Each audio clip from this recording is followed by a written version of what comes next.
Hello, hello. Welcome to Human Design Coffee Talk. Today we are interviewing Chetan Parkyn and Carola Eastwood. Carola.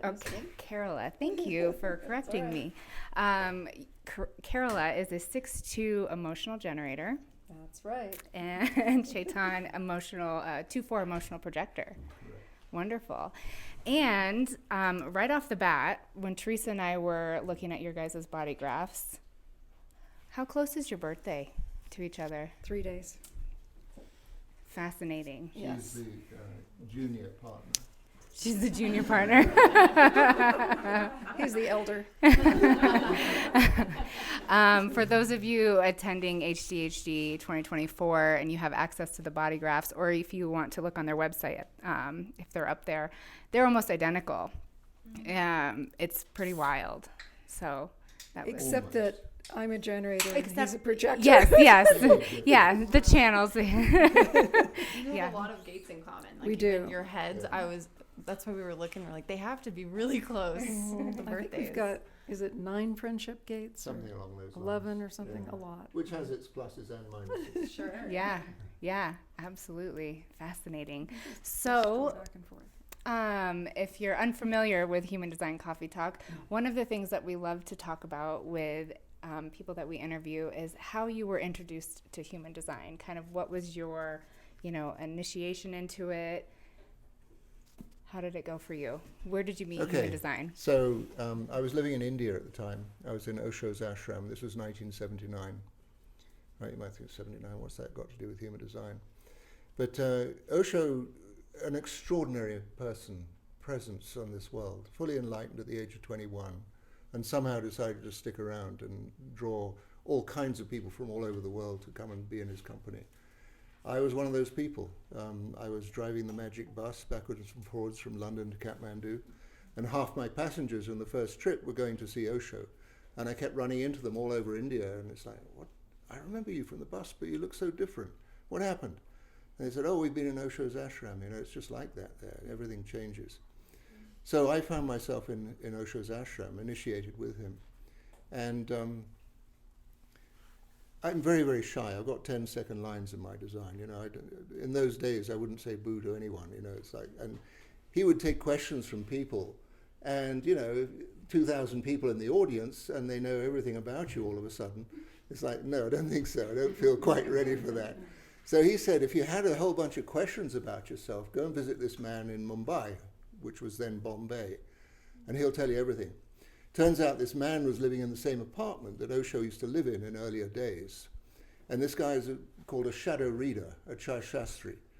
And he doesn't exactly read your shadow, but he measures it. He measures it with a funny stick, which has got funny patterns and colors on it. So his son did this, took the reading up to Dad, and Dad takes down whatever he needed to take from the measurement of my shadow. I wasn't really paying attention. Was it the shadow to my shoulder, top of my head, whatever? But anyway, with that, he then asked for my birth information, date, time, and place of birth. He did the astrology for that very quickly. And then he asked for my full name and did the numerology for that. And he was happy now. He'd got his calculation. So behind his desk, huge, long bookshelf, stuffed with books, floor to ceiling. He rolls his chair along, pulls out a book, brings it back to the table, opens it up to a page, and starts reading it. 1,000 lifetimes ago this, 100 lifetimes ago that, last week, this week, next week, when you get enlightened, when you could die, the whole thing. My hair was standing on end. I was 27 years old. I have no idea how, he's been following not this lifetime, but other lifetimes too. Everything he said just hit the nail on the head. He even knew your parents' names. Right? Yeah, the whole business. It's like, yeah. And this was written down 2,500 or 3,000 years ago, my page. So, it's an interesting thing. They do this kind of stuff in India, So, Anyway, I go out of there, and I'm about to go out of there, and he says, well, hang on a minute. I want you to come and work with me because you know how to do this. And I'm kind of, what? I'm a mechanical engineer. I was, apparently, retiring very quickly, but... I didn't know anything about design or anything else. I didn't know to wait to get my intelligent answer to something or other. Because this was a point in time in my life where there was a distinct fork in the road. he recognized something in me, my abilities from past lives or whatever, my abilities to read for people. And he wanted me to take on the business, like a father to son business. He wanted me to come in and play that. Well, I know now, if I'd gone in there, I'd have ended up marrying someone in India, having a bunch of kids in India, a very, very different life, being the translator from the Indian culture into the Western culture for whoever came for readings and stuff. Anyway, long story short, 30 seconds later, I said no. And he cracked up laughing. He thought that was something really, really funny because he could recognize these two possible pathways for me. He'd just been very open and offered me this thing, which in retrospect was unreal, Anyway, whatever. So having said no, and after he finished laughing, he said, it doesn't matter, you're going to do this work anyhow. And my recommendation for you is you learn how to read for people again. Find a system, work with any system, and find out what you can say to somebody and what you can't say to them. How to be clear in what it is that needs to be conveyed to somebody. And I think, well, that's very interesting, thank you. And I go out of there. Because he told you there was a system that was going to come into your life. Yeah, he did. Don't get that part. I don't get too far ahead of myself. He said, yeah, why to do this? Because there's a system that will come into your life. You're going to write books about it. You're going to teach it all over the world. It's going to change people's lives forever. Well, I was 27. I had no idea what he was talking about. But I remembered it. It was so shocking. And the reading had been so crystal clear that it was obvious, that I needed to pay attention. But was I going to go and work with people? Absolutely not. I went back up to the ashram again, and about a week later, this guy comes into the ashram and he insists on reading my hands. So I sit there and he's telling me many of the same things the man in Bombay had told me. And he says, I want to show you how to do this. So for 10 minutes, he gives me a lesson in reading hands. And, it shows me all the whirls, the markings, the fingers, all the lines, all this, that, and the other. It's fascinating. And then he folds my hands up and says, that's enough, now practice. And I said, right, sure. So I go back to this funky little hotel I'm staying with, where I've been living in Pune. And I'm having dinner. We have a little outdoor restaurant, and I'm having dinner with my friends there. We'd pretty much finished our dinner. And just by the way, I said, the amazing thing happened today. This guy showed me how to read hands. I'm not kidding. In space of 10 seconds, the table was covered with people's hands. Everybody at the other tables got up and put their hands on the table. Even the waiter came and put his hands on the table. And so I just started going. It was a full moon night, and I just started looking in these hands and started saying what I see. And everyone's going, huh? How did you know to tell me that? And so it seemed like something was reconnecting for me. There was a gift there. So for the next, 9 or 10 years, anybody that would hold their hands up for me, I'd read them. And then I started reading tarot. I'd read people's faces. I'd read people's tea leaves, coffee grinds, auras, I Ching, astrology. I did the whole gamut of systems. And all my readings were for free. And then I went to live in Maui. Long story short, after Pune, I went to Japan for a year, teach English, went to Brazil. We bought a whole land there that became a national park, and then ended up in Maui to recover. So I had 8 years on Maui. I always make the joke, the best vacation I ever had. But on Maui, this old girlfriend of mine, Zeno Dixon, sends me a chart. And I take one look at this chart. It's my human design chart. And she says, I got this guy coming from Europe. He's got this new system. Yeah? So immediately I know, looking at this chart, this is my chart and this is the deal. This is the new system. So I'd already heard about it in 1979, been told to get ready for it. I was ready for it now because I knew how to talk to people. And that was it. That's how I got initiated into human design, literally. And thereafter, twice a year from Maui to Taos, that was it. I spent every penny I had on going to Taos.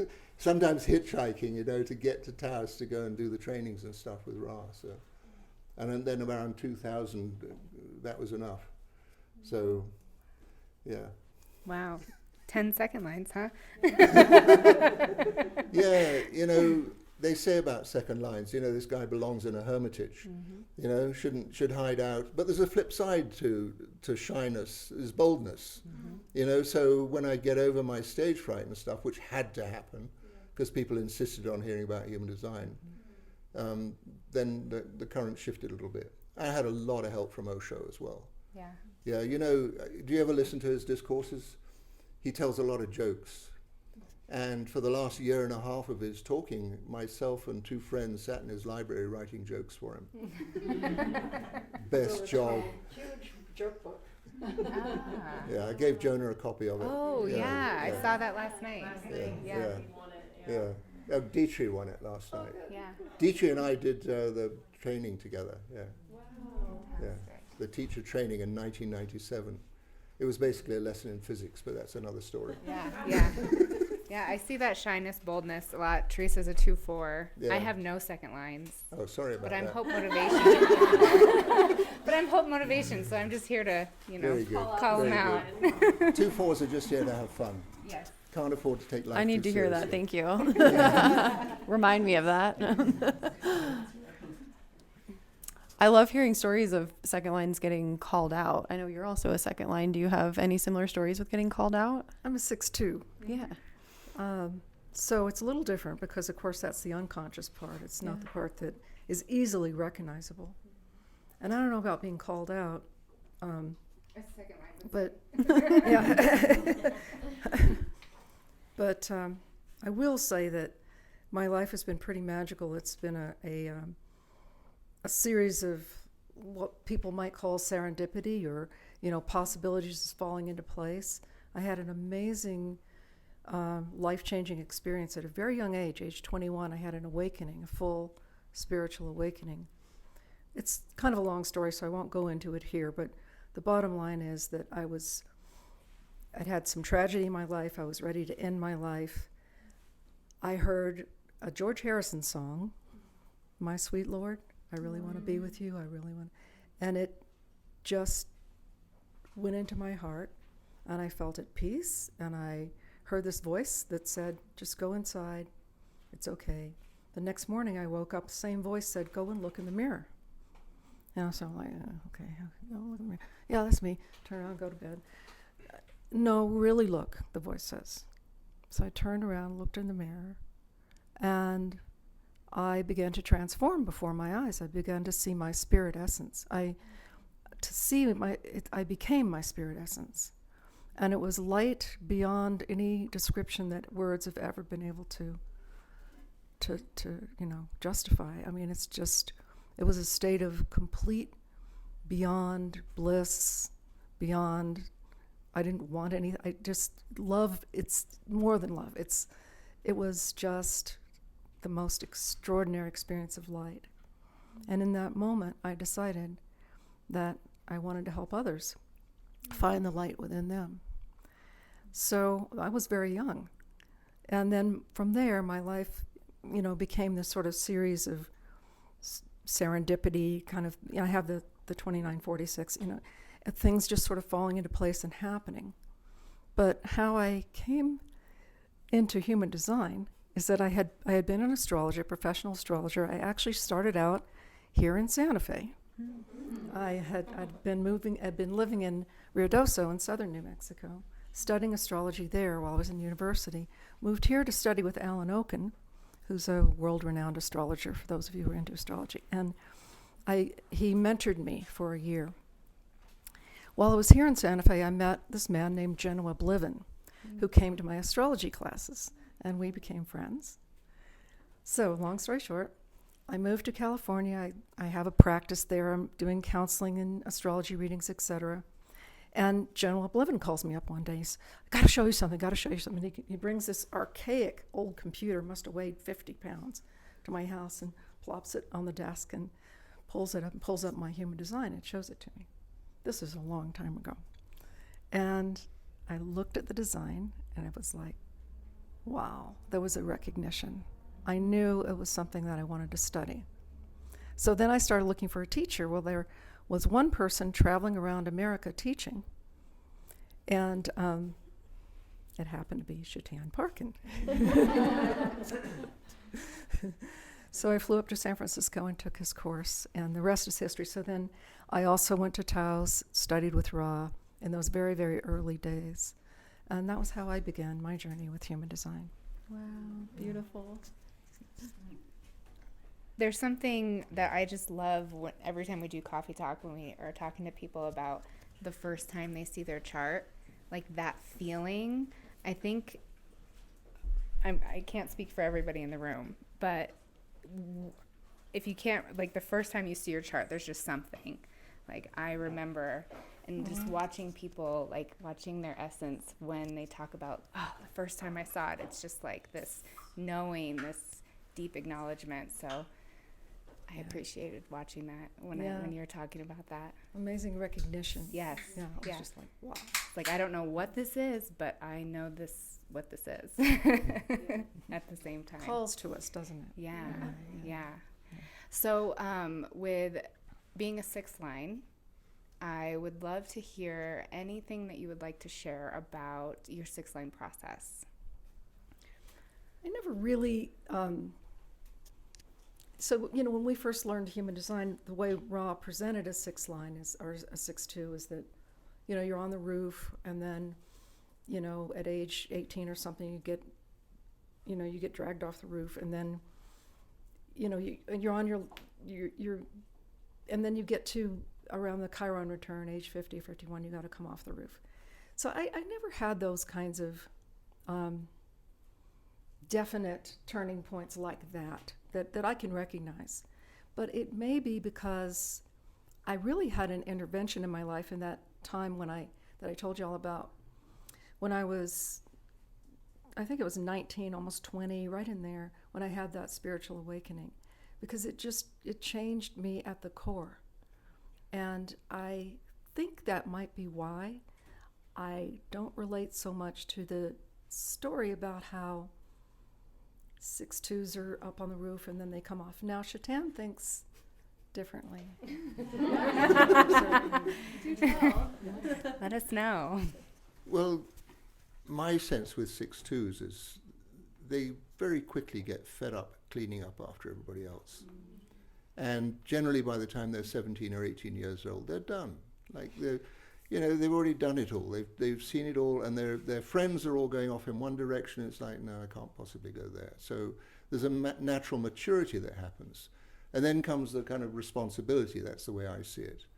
So I would never say that Carola went off the roof, or went on the roof in the first place. When I met her, she was full on. So,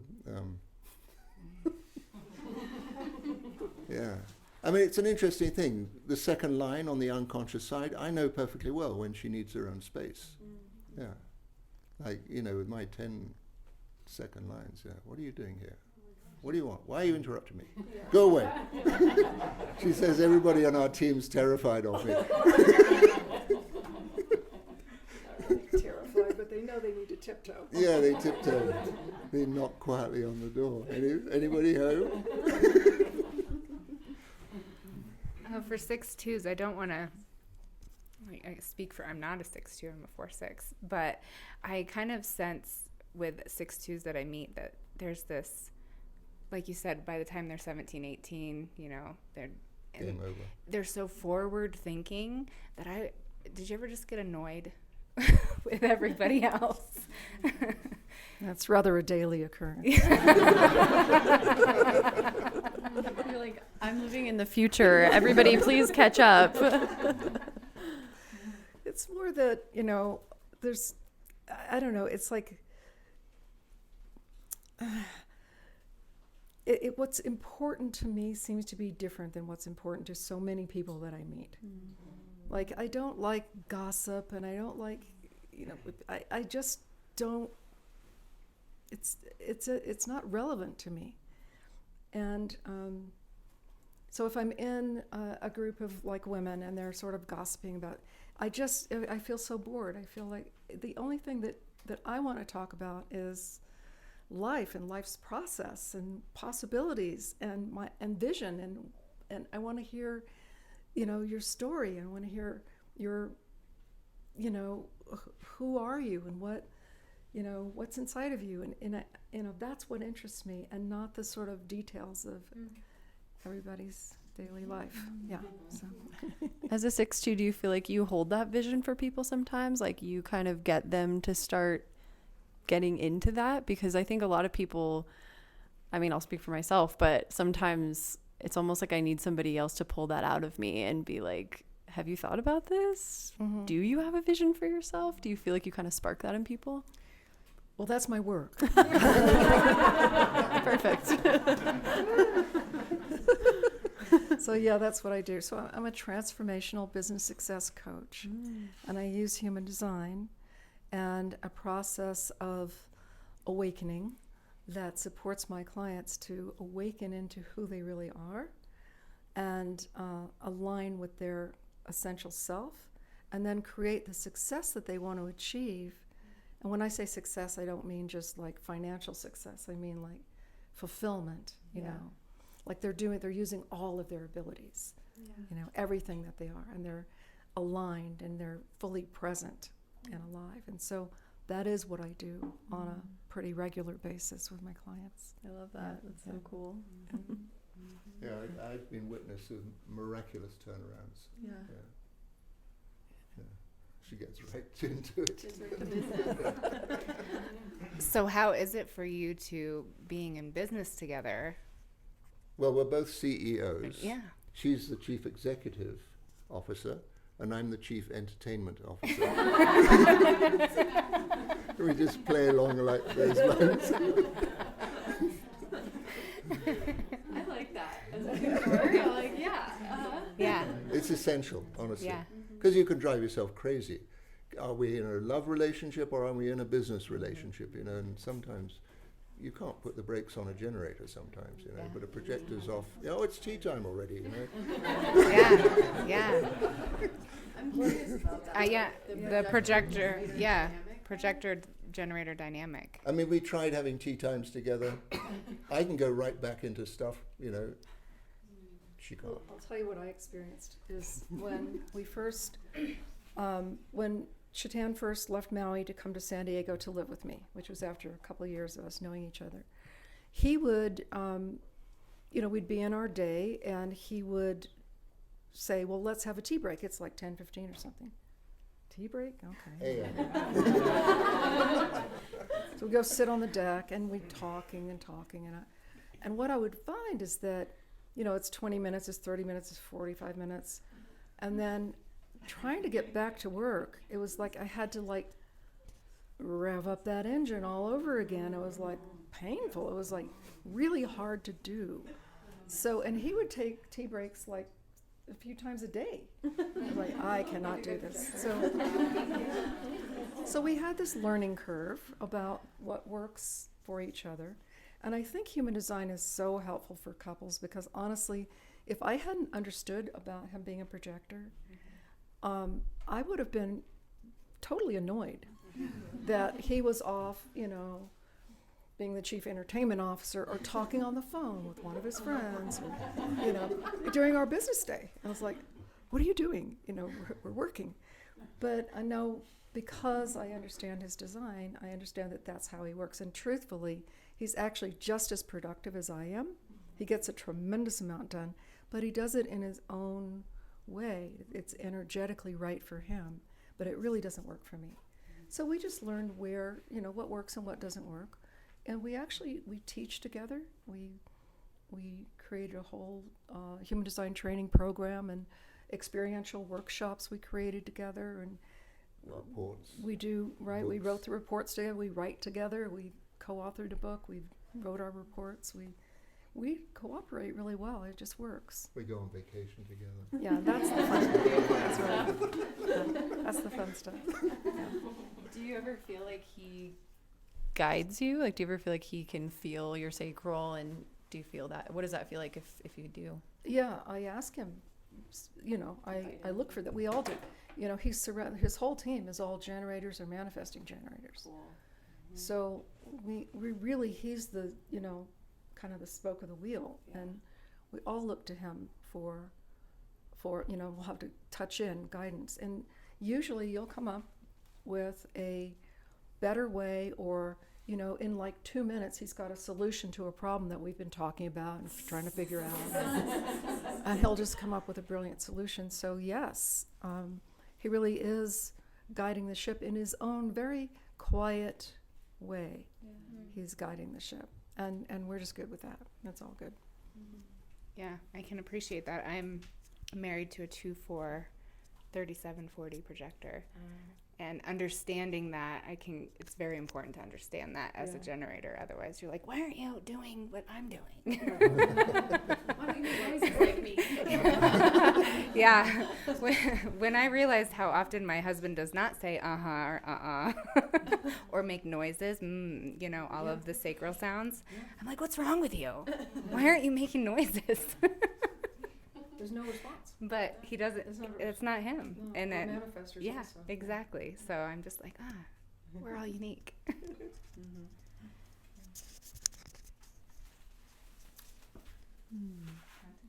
I know. Feeling into the direction. You have the 515, don't you? How is that? I'm always curious how relationships. Yeah, how does that work with? Do you get pulled into the rhythm? Well, let's just say I've read a lot of magazines. But isn't that a man-woman kind of thing, too?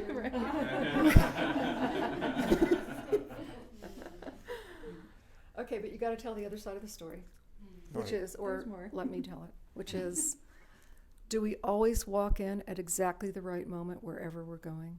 Come on, admit it.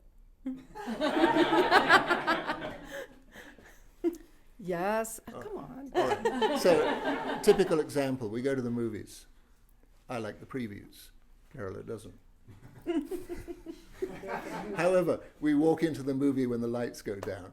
So we've missed the previews. But, timing. It is a slightly magical quality, allowing a 515 to run her own timing. Yeah, it's a magical quality. I mean, it is the concept of being connected into all life forms and universal timing. And let's just say you're a little bit technology challenged, but it goes They won't let beyond. me touch anything. Don't Yeah. touch any buttons. I have literally watched her go up to a cash register, and all of a sudden the thing starts smoking. Doesn't work anymore, and can't wear a watch. They break. Yeah. Why do you think that is? Isn't the natural timing is so strong in Yeah. Carola? She just So- doesn't need a watch. No, it's universal rhythm timing, which is not, it's not clock time is, it's not accurate. We don't actually have a 24-hour day, right? So, but when you have a 515, you're attuned to the natural timing, universal timing, star time. And to try to live on clock time is really awkward. Yeah. I mean, we sort of have to learn to do it in this society, and I can show up at a particular time.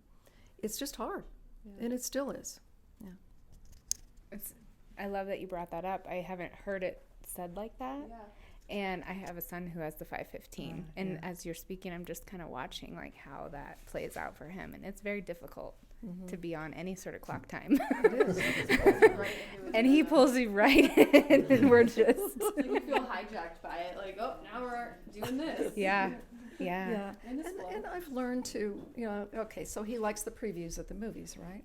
So, okay, we'll go, he can watch the previews. And, I mean, Bit of give and take. relationship is about, Compromise. right, some of that, of course. Yeah. Amazing. I would love to talk to you about Life Path, Incarnation Cross. Well, it's a misnomer. I call them life themes. Yeah, of course you can look at the thing and there's a cross there, but it's so Christian. And I don't know if anyone's still tied into Christianity here or not, but you do a little bit of research about Jewish crucifixions. They are horrific, they are ghastly, they are horrible things. However, it takes 18 hours to die. And you die of asphyxiation because you can't support yourself because they've broken your legs and they've punctured your lung. 18 hours. So 5-hour crucifixion, they're just getting started. So, the idea of resurrection stuff, it's crap. It's bullshit. Jesus lived to the age of 108. He's buried in Kashmir. I've been to his grave. He's buried beside Moses, the lost tribe of Israel. That's where they settled. They're all Jewish. They're now Muslim, but they were Jewish. But it's, the whole concept of Christianity and the cross thing, it's like, oh yeah, you're stuck on a cross here, and it's like, to me, that just hit me up the wrong way. I don't even call the body graph a body graph. It's a life chart to me, because everything has life. Everything, animals, birds, fishes, even rocks have life. They have consciousness. I've been in one. Yeah, there's been many lifetimes here. So just the idea of a cross doesn't work for me. And, to me, it's too caught up in the Christian culture. The idea of right and wrong, detriment and exalt doesn't work for me either. Nothing's good, nothing's bad. All of us have our own sense of morality, whatever some book says. We all know what's right. Intrinsically, we know what's right. And yet, somehow or other we've been coached and schooled, and the conditioning is so profound and so deep. So I never use the description not self. I mean, who the hell are you going to be? Maybe you haven't cottoned on to a few things in your life yet. No choice. I don't like that either. There's only choice. There is only choice, and it's basically, it's actually choiceless awareness. You bring in the concept of being aware, and then you see when you're doing something that doesn't resonate with you. To me, human design is all about frequency. You've got a star field that's generating a particular frequency. It's got its own music going on, sends that music across the universe, bumps into one of our planets. The planet adds to a little bit of the music, and then gets locked into our genes. So we get all these 13 on the left and 13 on the right, these unique frequencies that we carry. Nobody's got these frequencies except us. So how do you describe music? How do you describe your frequency? And this is what Ra was faced with. How on earth do you put frequency into language? Well, Sanskrit was never a written language. It was a spoken, it was sounds. And it's just, that is an origin of one of the profound understandings about life, is how do you tune into your frequency? So we say, all right, generators, get your gut response going. It's like a drum, boom. You know when that drum gets beat. You're lucky if you have that sudden sense inside you. You don't have to make a noise. You just see the energy is rising or it's not. I'm on board, leave it alone. Projectors particularly have to know everything about their chart. They have to know what's colored in, what's not colored in. They have to know it, and that's that. That's your frequency. And there's a consistency frequency and the inconsistent frequency. So, again, invitation or not, or connecting or not, that's what we have to work out as projectors.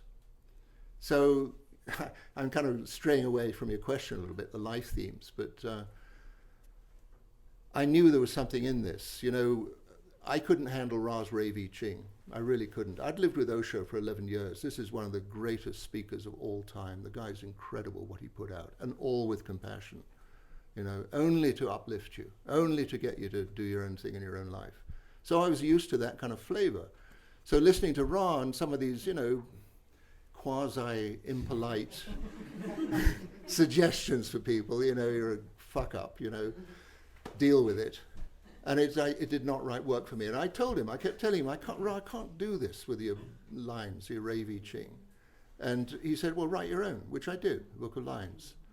And I wrote it in fifth dimensional language. So there is no good and bad in it. There's just what's going on for you. So with the life themes, it was the same kind of thing. I sat through his talk about the incarnation crosses twice, 10 days each time, going around everything over and over and over again. And then I just got to the end of that, this has to be reinterpreted. And one of the things you may find if you go into Carola's and my work is we simplify things. We take it out of the ridiculously esoteric, even the poor languaging of things, the kind of pointed fingers things, and kind of make it easier to comprehend. I was going on about the crosses and Christianity and stuff. I mean, the Muslim thing's equally bad, but it's, the Hindu thing's equally bad. Buddha, when he died, he had 500 fully enlightened masters as part of his company. Can you imagine 500 the world was on fire with these people, fully enlightened, masters. And so, you know, the time was really an enlightened age. And he insisted, do not write down anything I've said at all. Nothing. And everyone's okay. And then the day after he's gone, you know, they start writing out all the Dhammapada and all the Heart Sutra and the Lotus Sutra and all these different things. And, you know, it became a religion. He didn't want a religion. And neither did Ra. No? Neither, it's true. But, you know, here we are. Here with Ra's face on pillows. Yeah. So, you know, Ra was a messenger. He was not enlightened. He was a messenger. He touched in on what enlightenment was, mostly with drugs, but didn't ever actually be able to hold that space. But he was a very good channel in the end of it. But, yeah, he's off doing the same thing in other places now. He's fine. Yeah. So the life themes, what to say about the life themes? I literally, well, together, we used to go on little trips places and start writing these things and putting it in our own language. And, you know, in a sense, that's what I say to everybody that studies with us. You've got to know human design to a level where you make it your own. Because when you start talking about it, then it's authentic. It's coming from you. It's coming from your personal, unique frequency. And that's the essential part of it. So I'm dead against repeating stuff. I'm dead against, you know, copying everybody else's ways of doing stuff. You have to work it out for yourself and do it in your own way. Now, there's nothing wrong with the types, in a sense. There were no types to start with. You know, that was something that came in 1996 or 7, I think. You know, it was just, here's your chart, these are the channels, these are the centers, that's the deal. You know? So a lot of things got interpreted. You know, how do you put the frequency into a language that people can understand and work with? You know, how do you create a system? It was a huge job for him. But he had a lot of help. He had 2 projectors helping him put the thing together, Zeno and Chaitanya, living in Taos.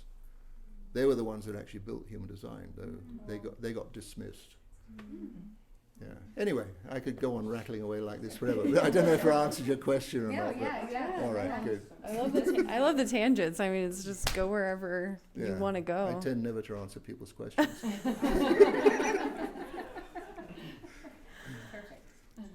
Why do you think people get so upset when people in human design do create their own way of communicating it? Because it feels like that's a really sticky point for a lot of people in design. It's like blasphemy, you know, it's kind of, it is this religious quality where, and that's admittedly, I feel like I was in that headspace for a while. And then it was kind of like awakening out of something where I realized every way that people talk about human design is really cool and unique and beautiful in its own way. And there's all these different interpretations out there. And it's the whole point of differentiation to me. So We think it's sad that that has happened, and also unnecessary, because of course it wasn't what Ra intended. We knew Ra well. He lived with me in our home for 2 weeks. He lived with you in your home in Maui.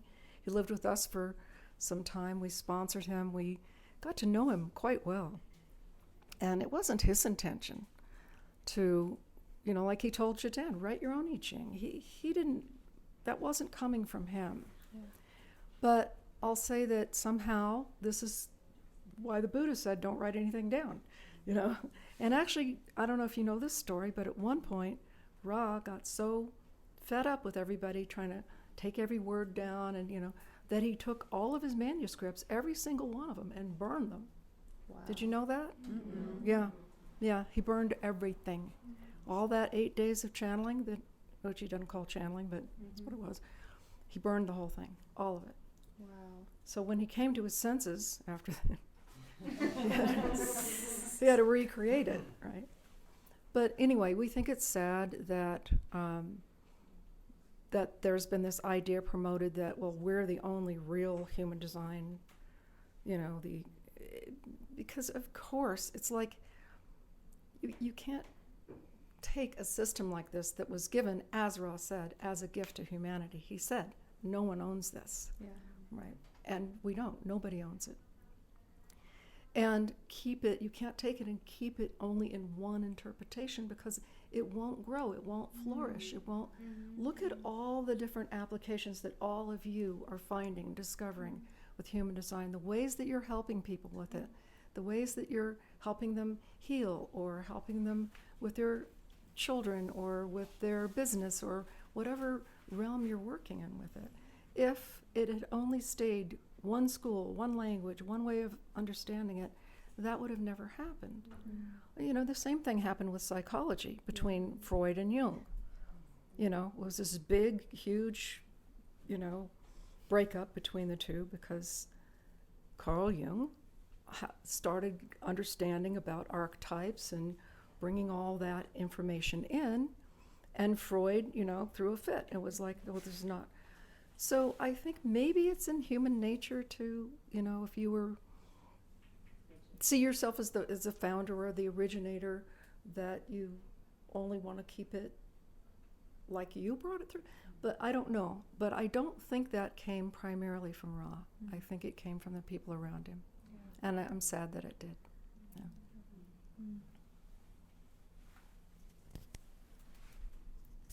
Do you have anything to add on that? To me, human design, I mean, I told you about trying everything, you know, reading people's tea leaves and coffee grinds and stuff. I mean, I went through every conceivable esoteric system I could find. And when human design showed up, I realized this is the tool for this time. It's magical stuff. And it's a really transformational tool. It's first off, it's a self-remembering device. Right? The most important thing is to get your own chart down first. Does it take 7 years? Does it take 14 years? No, it takes 5 minutes if you're paying attention. Right? Transformation is instantaneous. Right? When you know, and that's that. It's not like, oh, well, I need a bit more information about this or a bit about that. When you get it, you get it. So 7 years was an interesting thing. Keep coming to my classes, and by the end of it, it was always a money trip. That, you know, there are cosmic jokes and there are cosmic jokes. Ra was, his upbringing, he did movies and stuff, but his breadwinning was newspaper advertising sales. And I remember him boasting, he could sell more pages of advertising than the newspaper actually had pages in it. He said he'd go out of the office laughing at everybody, saying, now fix it. I've already got all these sponsors and stuff. So he was used to making a lot of money. And, all of a sudden he finds himself in Europe and he's destitute. And, the next thing he gets hit over the head with his system. I mean, to me, do not wish to be a prophet. No, not a good job. I mean, he suffered, this poor guy, he suffered, and then he has to, as Carola says, he gets so fed up with the whole thing, he destroys it all and then rebuilds it all, because he realizes, I have to put this out to the world. Now, he said along the way, he met other people that also got the download, but they were not able to do anything with it. They did not have the grounding or the intelligence or the 10 first lines that Ra did, that he could actually hold it. They couldn't hold it. Yeah. And most of them went balmy. And I've known another few people with human design that went a little bit too close to the fire and went, lost it. So he was able to contain it and deal with it. But, there he was living on Ibiza. There was a number of people that sponsored him in that time, but it was limited. Live on a small island, there's only so far you can go with it. So he was given money to go to Germany to publish. And he goes to Germany, finds a publisher, the publisher takes all his money and does nothing. So, oh God. So then, apparently the publisher had somebody working for him, Jürgen Saup, who was an astrologer who understood the magic of what Ra had. So he said, in exchange for me having the rights to what was then called the body graph, you give me the rights to the body graph, I will sponsor you to get your book published, and we will go all over Germany and everywhere else and introduce the system to places. So this happened. And, Ra described the night when it actually caught. They'd go to all these town halls, put up flyers, and nobody would show up. And then this one night, he's so fed up with the whole thing, he goes to sleep behind the stage. And he's woken up because there's this noise of people talking. He comes out from behind the screen and the room is packed. People in the corridors and everything, they want to hear what this new system's all about. He says that's the moment it took off.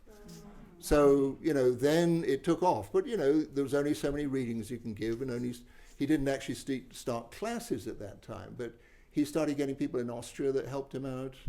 And then my old girlfriend, Zeno, who had married the Swiss guy, had moved to Taos. And Ra was looking for somebody in America that was going to host them. And so they hosted him for the first time around, and that's when I got my chart. So he comes to America thinking, America, land of gold, and, going to make my fortune. But he didn't exactly. Again, there was that same thing. How do we get people in here to this new system? And, it took a long time to take off. And then comes this situation. Finally, it's taking off. Finally, there's a chance to make some money here. And his wife, or I don't know if he ever married, but his girlfriend came over, and she was having the second child. And she was 7 months pregnant. And they'd moved to Taos. Zeno and Chetan had arranged a house for them. And she sat in a hot tub, jacuzzi. And the baby didn't like that. And so the baby came out 2 months premature.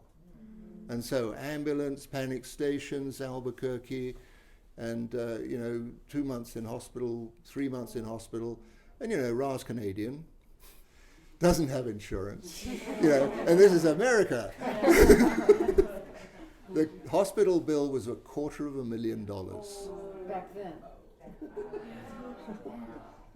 So here's this thing. He's got this one beautiful son, Loki, who became I forget his name now, but he was an Osho disciple in a previous life, and this son, the first son, really helped Ra ground everything, and be able to connect and actually be a bit more human. So beautiful in that regard. But the coming of the second child was really a difficulty. And so, the great dream of coming to America and making a fortune never took place. So he went back to Ibiza again, and then people came in to help him put together a business, and the IHDS and the Jovian Archive and that stuff. So my memory of Ra is, he'd go to the front of the class and talk, and mostly he was stoned, and, goodness knows what would come through. And I'd scribble away like crazy, pages full of notes, and then I'd put them all into a laptop, and then I'd go back to Maui and work out what on earth he'd been talking about. But he put out a lot. He tried and tried, but money was always a blooming hold-up. And I asked Jonah about this, and I said, didn't he make money by the end of it all? And Jonah said, no, he didn't. He didn't make a lot of money. But now, of course, the business, the IHDS, and he's provided for everybody else. So we hosted him. Yeah, we when we had this money crisis, we tried. We gave him all our clients, and tried to get it going for him. But it was a lost cause in a way. So, you'll think about human design. When you look at the foundation of anything, you go back to who was the person that started the thing and where did it all come from, and what's the underlying feature where it's most likely to fail, and it's money. So you have to be really particular about this. This is a service, this is a transformational tool. You're not going to make your fortune out of this unless you're a Karen Curry, perhaps. I don't know whether she's making a fortune or not. But there are one or two people, they've got big audiences on TikTok now, and God knows what they're talking about, but anyhow. What is that like for you guys, seeing human design become what it has now and blowing up? And the moment it took place. Well, that was what we originally intended. That's why when Ra invited us to become a part of IHDS, I always mix up the end. Chetan said no, because we knew where that path was going to lead, and that wasn't our path. And so our guidance was to create our work to teach human design in a way that's, we call it evolutionary human design. So it's about using human design as a tool to begin your process of awakening and aligning back to your essence and living more from your essence, right? That isn't how Ra was teaching it at the time. He was teaching it as a static system, and we didn't agree with that. And then there were some business practices that we also didn't agree with. So we went separate ways, but I want to be really clear to say that we're really grateful to Ra because he brought the system through, and this system is important for humanity. And it was a huge gift that he gave all of us. And, look, we're all human. And, he did the best he could at the time, and he gave us all a great gift. And now it's up to us to take it, refine it, make it really useful, make it really practical, help more and more people to incorporate it, to learn it, to teach it to their children. Oh my God, the changes that happen with these little children are they don't need to be taught human design. They know it intrinsically, but when they're related to as according to their true design, and so they're not overly conditioned, and oh my God, we're transforming the world. We need all of us. It was never going to grow like it's grown without people like us saying, no, I think we have a different way of looking at it, and we'd like to present that. Yeah. Do you ever just giggle at the TikToks? I was like, whatever. It's honestly, as a 6'2", I don't even look at it. Yeah, probably. So I just don't. So before we wrap it up, I want to ask a question, because you mentioned like in Ra's lectures, and you'd write everything down, and you know how we all know how Ra talks. We don't know where it's gonna go. Did he speak like that outside of lectures, where you were just like, Well, one of the things you may have noticed with his talks, there were no questions. He did not take questions. Mm-hmm.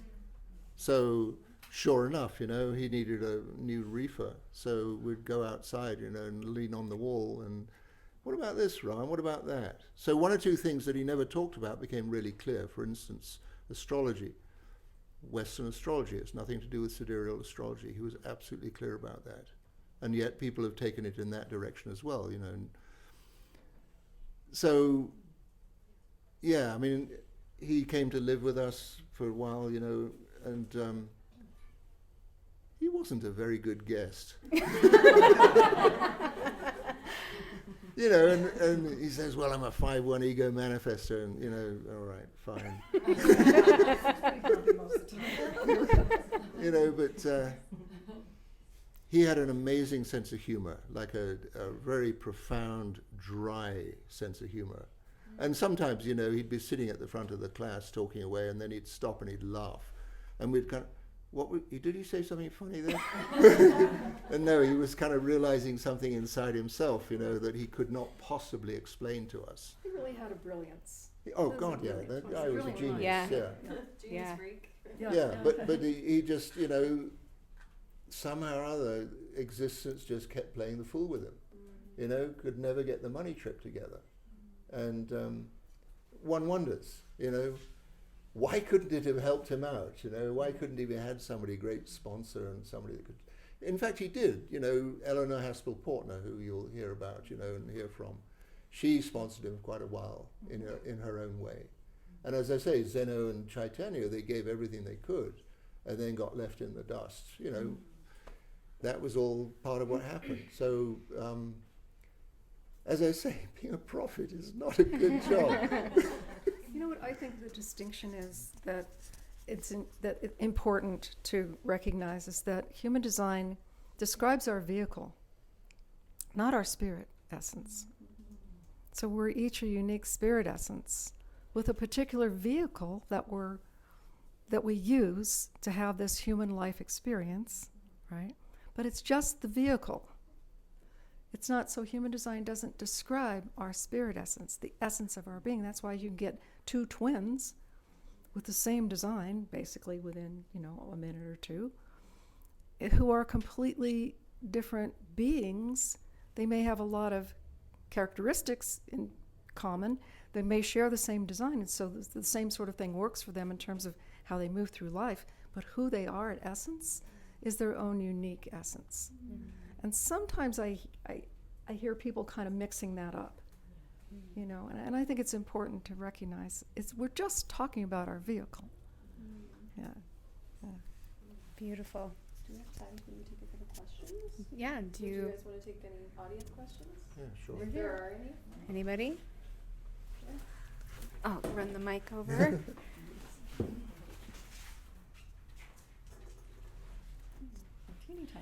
Not a question. I think I'm doing this right.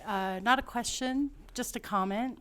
Just wanted to express my extreme, profound gratefulness at what the two of you did to support him and continue to do, but really during that time period for especially a lot of the younger generation of these people, it was a profound gift that you gave him to let him be in your home and support him through that. And I just really want to say thank you. Wow. Thank you. Beautiful. Anybody else? They don't bite. Say something. Were you going to say something? Well, yeah, I mean, I repeat again, being a prophet is not a fun thing.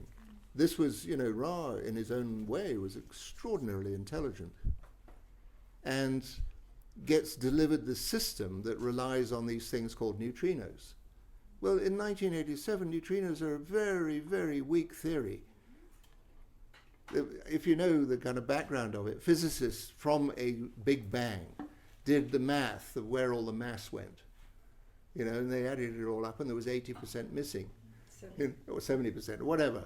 But anyhow, and the whole thing's based on neutrinos, and literally those early years, and the teacher training, Dietrich Rudat, who did the training at the same time I did, she will say, we had to learn physics. We were talking quarks and photons and all kinds of different things, because that was going to be our presentation to try and prove human design existed. And 1997, hallelujah, Canadians and Japanese found that neutrinos did exist, they did have mass, and they did change everything they walked through.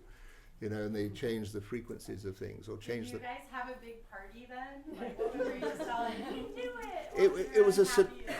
It was a subdued party, but in those early years, there we were trusting that this thing worked, trusting and going out and giving readings and stuff, and people would come back and say, yeah, that seems right, and there was kind of an encouragement. I only had one person, somebody I'd known a long time. I insisted on reading for her rather than waiting for her to invite me, but anyhow, I read for her, and we got about 10 minutes into the reading, and she said, this is a bunch of crap, She came back to me the next day and said, I was in such a bad mood yesterday, but what you told me was exactly right, and I'm so sorry. But it gave me pause, because she was somebody I trusted on some level. But yeah, those early days we were really experimenting, as was Ra. Does this thing work? He's been told it definitively, but does it work? So he was very brave in that regard, that he allowed us to come and be with him. I have to say, in those very early days in Ibiza, when he started teaching people, before he would say anything to anybody, he insisted everyone smoke 2 or 3 joints. So they were absolutely shit-faced before they sat in his class and listened to him talk. I think he was so nervous that, people had to be in an altered state to be able to hear what he was going to convey to them. And that worked for some people, it didn't work for others. But when he got to America, he'd worked out what needed to be said. So he did an amazing job. He really is that. Hats off. He really did a great job. But, there was a little bit of Ra-isms mixed in with it all too. Wonderful. Well, thank you both so much for letting us interview you. Happy to do it. And if anybody who's listening to this wants to find you, can you let us know where they can find you? evolutionaryhumandesign.com. Awesome. And if you are catching the replay of this on Spotify or YouTube, we will have it in the show notes. Awesome. Thank you so much. Thank you. Thank you.